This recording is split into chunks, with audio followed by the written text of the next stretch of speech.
Did you know that November is National Gratitude Month? Well, today we're taking you into the science behind the power of being thankful, especially as you close out the year. It's not just good manners, but research states that people who are more grateful have better physical and psychological health. This means that your attitude does define a lot of what you do and experience. We are so grateful to have you joining us for another Wednesday edition of Jamaica Magazine. Coming up in today's show, we look at the rewards of a watering profession, plus so much more packaged for your edutainment. Please stay with us. We'll be right back.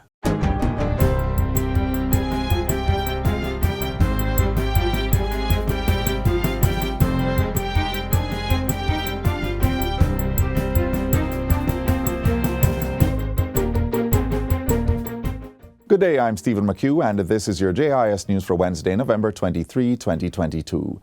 Jamaica generated $939.7 million in export earnings for the first 7 months of this year. This is 2.3% more than the corresponding period in 2021 and is due mainly to a 6.8% increase in the export value of mineral fuels. The top 5 destinations for Jamaica's exports were the United States of America, Canada, the United Kingdom, Puerto Rico, and the Russian Federation. Meanwhile, Jamaica's total spend on imports rose by 33.6%, or over $4 billion during the same period. This is largely attributed to higher imports of fuels and lubricants, raw materials, and intermediate goods and consumer goods. The figures were released by the Statistical Institute of Jamaica, Statin, on Monday. A delegation of 17 companies from the Twin Island Republic of Trinidad and Tobago is now in Jamaica on a trade mission as part of efforts to expand and promote bilateral export trade between the two countries. The 4-day visit, which includes Trinidad's Minister of Trade and Industry, comprises companies operating in construction, food and beverage, logistics, packaging and printing, chemicals, and other sectors. Minister of Industry, Investment and Commerce, Senator Aubin Hill, welcomed the trade mission on Monday, reiterating to them that Jamaica was an excellent place to do business. We're training to make sure when you come to invest, you have good people to work for you. We have, since you're here and you're Trinidadians and our friends, we have to remind you that we have 1.5 million people in the Kingston, Portmore, St. Catherine area that speak English, very young and can be trained and will be trained and are being trained. So we have a workforce that you can work with. So we have the workforce you can work with. We have an economy that is growing. President of the Trinidad and Tobago Manufacturers Association, Tricia Kusel, agreed that Jamaica offers multi-investment and business opportunities, but said more than that, the purpose of the visit was to solidify relationships. TTMA has always viewed Jamaica as our most valued trading partner, one of in the region. However, we would all agree that this relationship is much more than trade today. It has expanded its tentacles to include investments, tourism, and even cross-cultural mixing. Caribbean member states are being urged to work together to respond to the changing global tax landscape. Minister of Finance and the Public Service, Dr. Nigel Clark, says getting the CARICOM Treaty in alignment with these changes is one of the steps that must be taken. He says aspects of the treaty are inconsistent with new global standards, and the global minimum tax will have an impact on certain provisions in relation to the allocation of taxing rights. But one country can't change it. It will take all of us who are signatories to the CARICOM Tax Treaty to make the changes that will be vital for our own prosperity and survival. Dr. Clark was addressing the opening ceremony of the Organization for Economic Cooperation and Development, OECD, CARICOM regional meeting on Tuesday. The finance minister thanked the OECD for the technical support provided to the region in making the necessary changes. He expressed hope that actionable targets from the meeting would be taken back to the CARICOM Council for Finance and Planning for further support. It is my hope that this meeting will build on the discussions that we have had and provides an opportunity and a platform for us to accelerate the thoughts and the thinking and identify the priorities for the kind of changes that are going to need to be made. Approximately 80 delegates from countries across the region are attending the 3-day OECD CARICOM conference. It is being co-hosted by the CARICOM Secretariat and Tax Administration Jamaica in association with the OECD. In other news, government is expanding its compassionate care program in hospitals, which seeks to deliver health care with more empathy. Health and Wellness Minister Dr. Christopher Tufton launched the expanded program at the Kingston Public Hospital recently. He says this approach is important for improving the well-being of patients, asserting that clinical care is best administered and received when the initial contact with patients is one of understanding and compassion. I have experienced in my time as minister the therapeutic value of demonstrating empathy, showing care, being sensitive to, providing basic assistance that are entirely non-clinical but plays a critical role in just helping people in distress to relax. And that relaxation adds to their therapy and their recovery. It not only helps the patient, as important as they are, it helps the staff. It's a dual benefit. The Compassionate Care Program will be implemented in healthcare facilities island-wide. It comprises 3 components: training staff in customer service, enhancing basic infrastructure such as waiting areas, and engaging persons as volunteers to offer good customer service under the supervision of staff. The initiative is sponsored and coordinated by the National Health Fund and has so far been launched at 10 health facilities with over 4,000 persons trained across all categories of staff.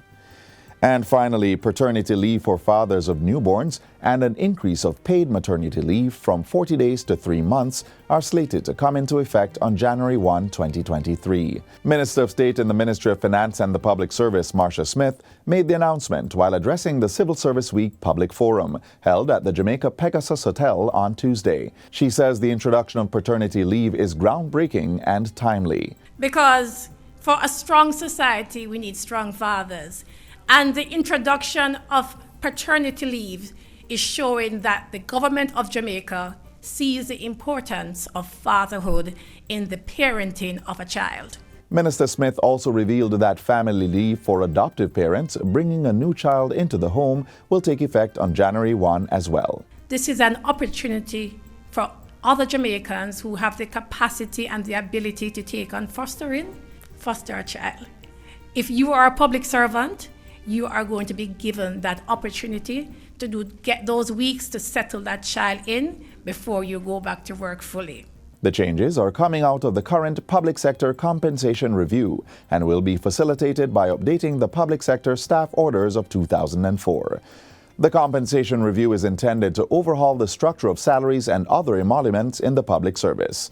And that's it for JIS News Today. I'm Stephen McHugh. Thanks for watching.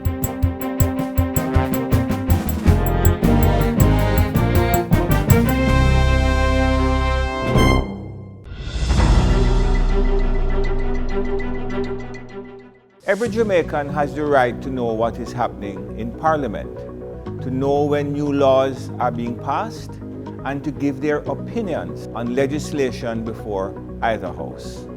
Every Jamaican has the right to see their representatives in action, making laws, holding the executive to account, representing the people, working for the benefit of all Jamaicans.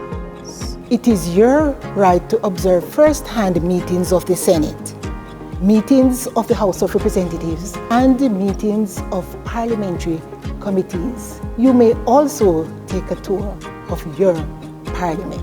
To find out more about the Houses of Parliament, please call 876-922-0200, follow us on Instagram and Facebook, or visit our website at www.japarliament.gov.jm. A chosen path is desired by many but pursued by only a few.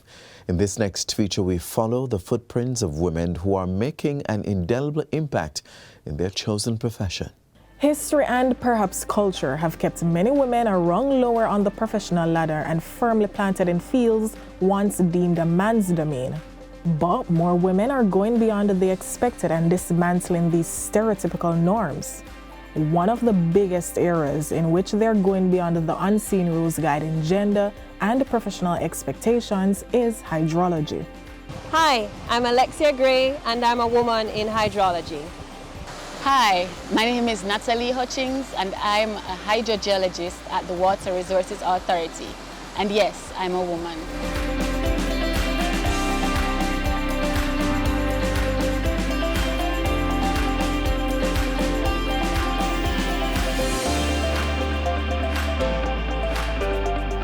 I ended up being a hydrologist completely by accident, by serendipity. I wanted to do engineering when I finished high school, but I didn't get into the program when I first applied. So I enrolled in geology and physics classes in my first year at university, and the rest is history.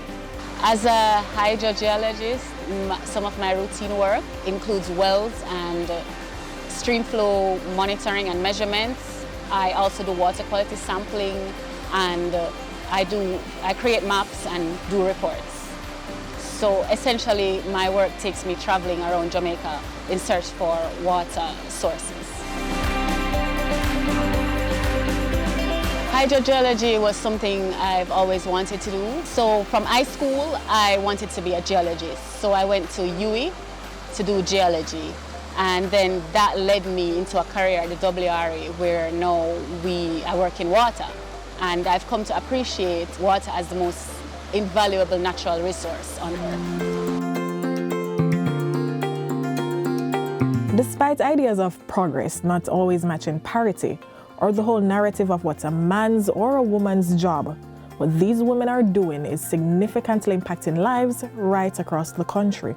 The Water Resources Authority has 3 main roles. We investigate queries about new and existing water sources or resources. We collect data in terms of stream flow and quality, and we also allocate water to users such as the NWC, which is our biggest user, and other entities. In order to allocate water, we would have to have an understanding of how much water is available. So we would do data collection such as flow measurements or well measurement, and understand how much water is available to see how much water is in demand, and then we do the calculations. So where there is a deficit, water is usually supplied from areas where there's a surplus to balance things out. For these women, their duties also expand to providing responses in times of drought. The key to drought resiliency is improved capture and storage of water. Jamaica has more than enough water to serve its population.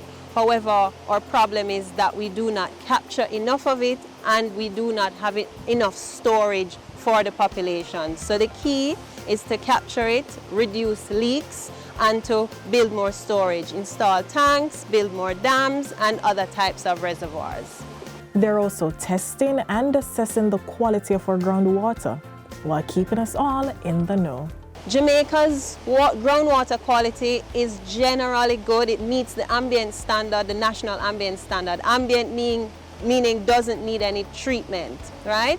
However, there are a few basins that are contaminated due to pollution or saltwater intrusion. But for the most part across the island, our groundwater is pretty good for domestic use. However, for agricultural and industrial users, they may need to treat their water to international standards depending on what they're going to use it for. And as for their perception on why the profession of hydrology or hydrogeology remains a male-dominated field? For a hydrologist or hydrogeologist, being out in the field means doing physical and practical tasks. It usually includes long drives out of town, hiking through river valleys, over hills in search for water. The profession is usually male-dominated because we live in a society and a culture where men are usually seen as physically stronger, and they also require less security in the field. Women were not allowed to work, we were not even allowed to become educated to do these jobs. So that has been changing with changing attitudes of both men and women. It's improving, but we have a far way to go. And just like these two female hydrologists, many women are stepping into diverse professions and are changing the older narrative to craft their own stories.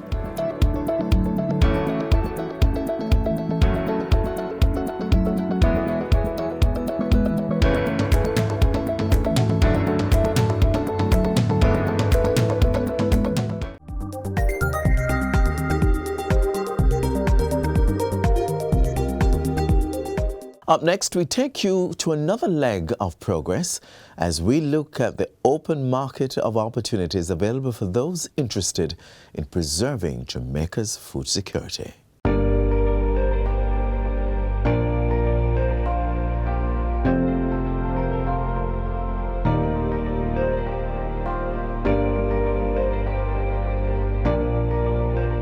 If I can get 500 bags of turmeric, how do I get it to America?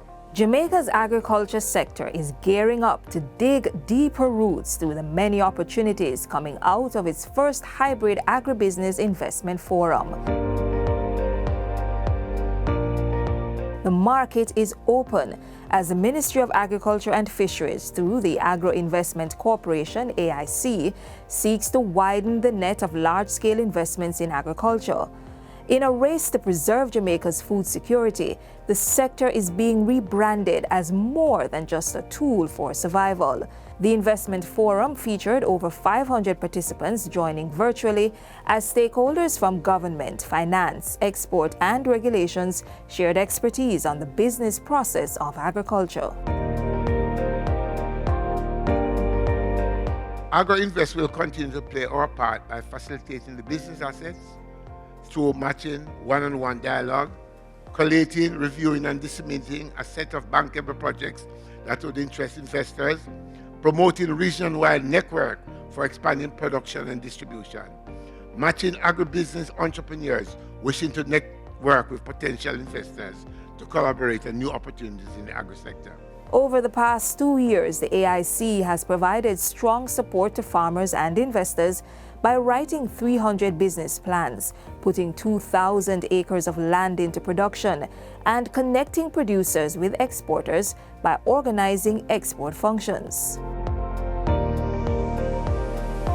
Now, the AIC is tackling some of the challenges in the agriculture sector by inviting stakeholders to benefit from its myriad of services. The AIC is here to facilitate investments on a large scale in our country. One avenue for AIC investment support is through the agro-parks. What is this and how do I get involved, you may ask? An agro-park is a parcel of land equipped with the right facilities and services to ensure agricultural production can thrive at all levels of the value chain. Investors are invited to make applications to the AIC for lands in the agro-parks, where they are assessed based on the required conditions and then placed. We want to dive into the reality of the several hundreds of acres that our rural women network wants us to tap into, so that we can say to Jamaica that there's no longer idle land. But if you see land that is not cultivated, it's because we choose for it to not be cultivated. We have 810 acres that have been allocated to the development of the Mango Agro Park in Tollgate, Clarendon, on the former sugarcane lands. We are managing the process, and we have attracted over 50 investors and placed already 14 of the 50. We have also spent $120 million developing the property, supporting irrigation, roads, and other infrastructure. The vibrancy in Jamaica's agriculture sector is springing up with urgency as the government is cultivating strategic investments. 8 agro-parks and 9 agricultural production zones is just the start. In the last 2 years, the AIC has increased the acreage of lands in production from 2,786 to 5,300 acres, with more than 500 farmers engaged. To reap the immense benefits from the business of farming, more work is being done to get the right products across the globe. We have to play to the food trends in the market. Organic, sustainable superfoods. Look how many of those superfoods we produce in Jamaica. It's extraordinary. Yam and sweet potato are much better for you than Irish potato. What are we doing about positioning our products? Adding to this is the regulation and certification of produce for export, which comes with several benefits for the successful agripreneur. We have several bilateral agreements from the regulatory standpoint that already exist, which means we have ready markets for you based on these agreements. And so quite often you don't really need to do much, just have your facilities ready as well as the produce. It's the composite of putting the business into farming and budding more interest in the sector among the youth. But not just farming where you have straw hat and boots. Nothing wrong with that. But we want to encourage them to see it as you now being innovators, creators, bringing the technology, bringing the drone technology, bringing all of the computerization and use of digital and software.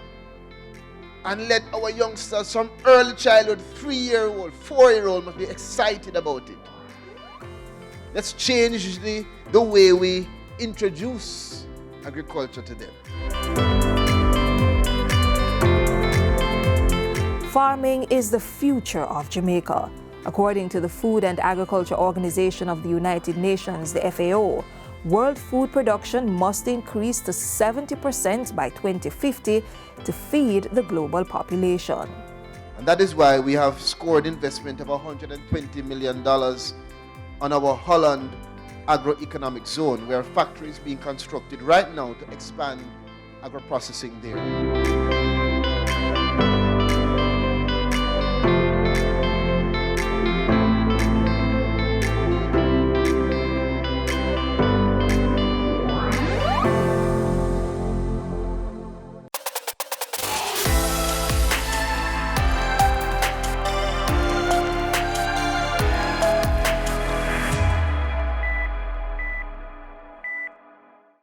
While we do what we do selflessly, honoring our own commitment to excellence, we are unknowingly being seen by many we can only imagine.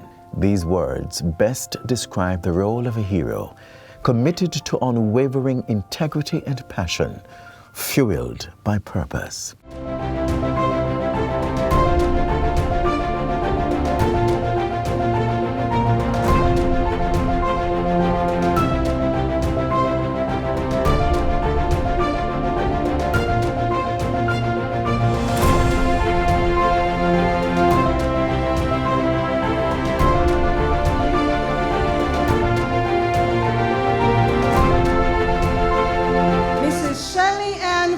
Price, a member of the Order of Distinction in the rank of Commander, for outstanding performance in the field of athletics at the international level.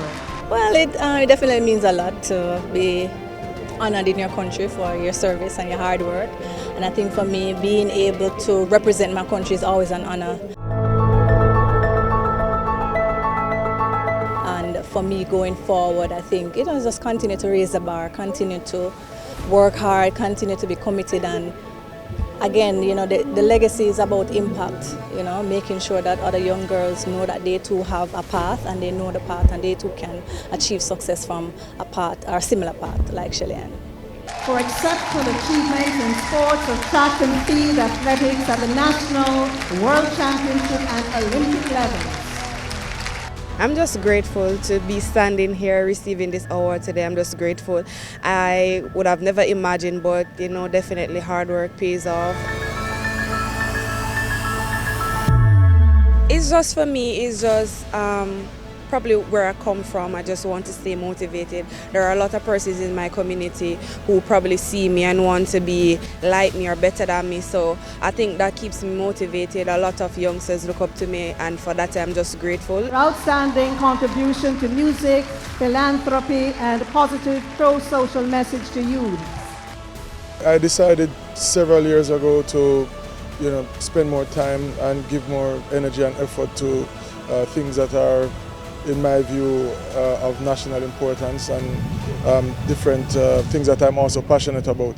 And an award like this is to me, just encouragement to continue along that path.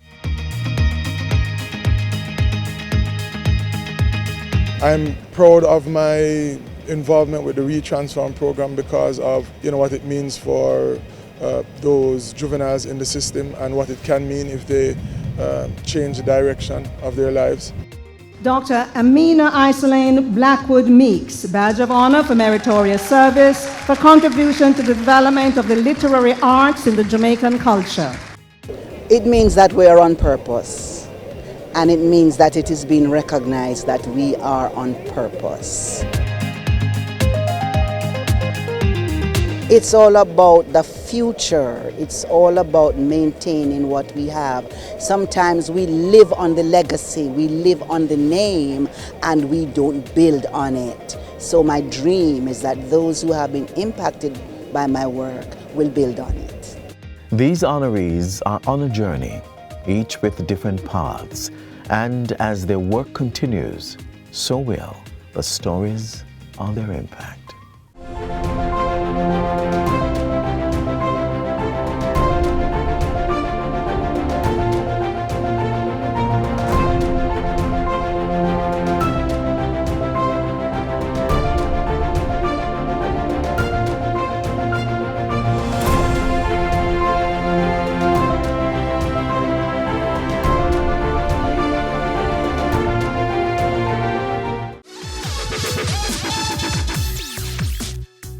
Gratitude is an important aspect of mental wellness. So too are our relationships and how we handle stress. It is very important to have the right support, and today we look at how our youth can access the help they need. The Ministry of Health and Wellness has partnered with the United Nations Children's Fund, UNICEF, to create the You Matter Counseling Service. It's a messaging-based chat line opened to Jamaicans aged 16 to 24 years, where they can reach out to trained counselors about any issue they are dealing with. The chat line is open 24 hours daily, and young people can connect by texting the word support to 876-838-4897 on WhatsApp and SMS, or message at You Report Jamaica on Facebook Messenger. That's UREPORT Jamaica on Facebook Messenger. It's a service we should encourage our young people to take advantage of. I think the technology, there's hardly a young person now who don't know how to text, right? To go online, take their smartphone and send out information. It allows a level of distance which may disarm any feeling of intimidation, because sometimes people are afraid to be in the room at a particular point in time. So you can do it and almost feel like you are shielded from some sort of stigma, even though that stigma should not be a worry in relation to this particular service. And importantly, there are trained persons on the other end who will give you the best possible advice, which is so very important. You can find more content like this on our website at jis.gov.jm. Also, send us your feedback about today's show or any of our programs by sending us an email, Jamaica Magazine at jis.gov.jm. Be sure to join us again tomorrow when we'll bring you another informative program. On behalf of the entire production team, I'm Adrian Atkinson. See you next time.